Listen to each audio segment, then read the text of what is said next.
guys! Welcome back again to my channel. So for today's video nga ay share na naman akong panibagong loan application at kung ikaw ay naghahanap ng mabilisang utang online at ayan, in 3 minutes lang ay marireceive mo na agad yung ELO loan mo.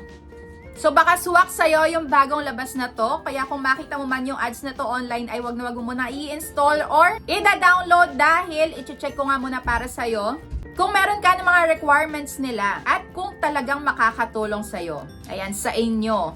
So, yung OLA nga pala na to ay ang Quick Pera Safe and Fast Peso Loan. So, under ng Tala Online Cash Loan Lending. So, nasama na naman yung pangalan dito ng Tala. Ayan, legit din kaya to? Malalaman natin yan. Pero kung bago ka pa lang dito sa YouTube channel ko, ay huwag mo kalimutan mag-subscribe at pindutin mo na din yung notification bell para lagi kang maging updated sa mga next uploads ko. At congratulations sa mga napasama sa aking community spotlight this week. Ayan, pag nakita nyo yung username nyo dyan, ay comment down below at i-PM nyo na ako agad sa Facebook page ko para maklaim nyo na nga yung prize nyo. So mapapasali din kayo dyan basta lagi kayong updated at huwag nyo kalimutang mag-comment.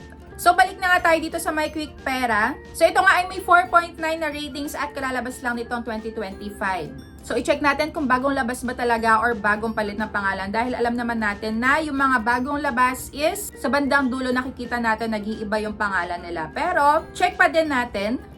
Ito yung kanilang pinaka-homepage at may nakalagay dito na 65,000 pesos. Pero syempre, wag tayo muna mag-expect na yan yung matatanggap natin dahil for sure pagkayari ko sign up dito is mababago na kagaya na to.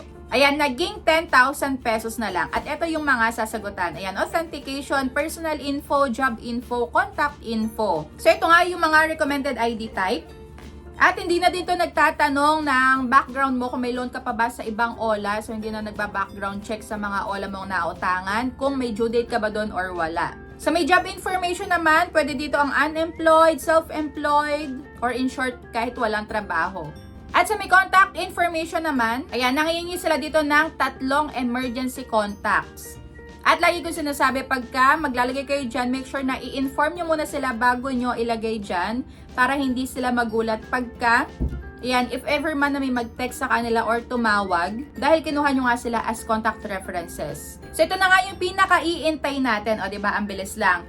Na-offeran nga ako ng 2,000 pesos. Ayan, for first time use. Hindi naman nagbago yung pangalan. The same pa din. Quick Pera pa din. Yun nga lang, ito ay short term lang. May 7 days na loan term at 0.5% per day. So, ito yung mga matatanggal. Ayan, processing fee na 667, risk control service fee na 120, at total interest na 13 pesos. So, nakakaloka, no? Ang baba ng interest pero bawing-bawi sa processing at risk control service fee.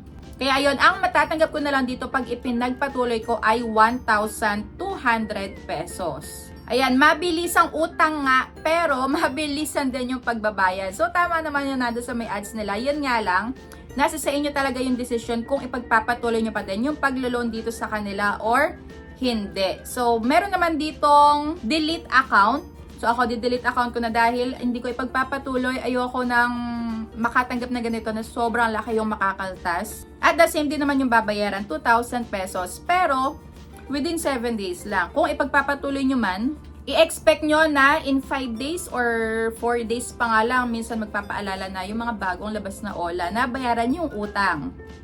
Wala naman ako nabasang rant na sila ay na-post online. Pero, huwag nyo na nga lang din paabutin sa ganun dahil hindi naman natin alam yung mga possible na gawin ng mga agents pagka hindi nakapagbayad ng utang. So, ayan, be a responsible borrower pagka nag-loan kayo. So, ayan, be a responsible borrower kapag nag-loan kayo. Make sure na ibalik natin yan. Pero kung hindi kayang bayaran sa due date is wag nang utangin, wag nang i-confirm or i-submit. Kaya mainam nga na nanonood-nood muna kayo ng mga OLA review bago kayo mag-try.